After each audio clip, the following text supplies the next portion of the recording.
so you. Okay, we're going with David starting now. Like I said, this is the first time he's done this, so.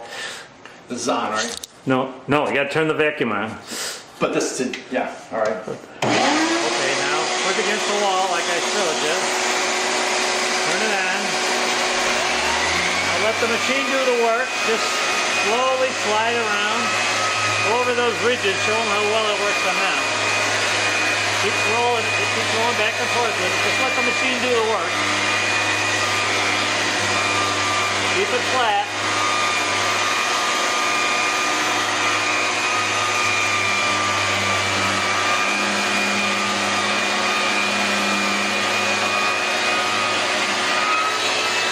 There you go. All set. We're done. So that's how you sand drywall joints with your rigid orbital sander, which we got at Home Depot. I'd like to thank my son Damon, who did a job of hanging this drywall and an amazing job of taping it, so it doesn't need a whole lot of sanding. So if you like this video, give us a thumbs up. Thank you.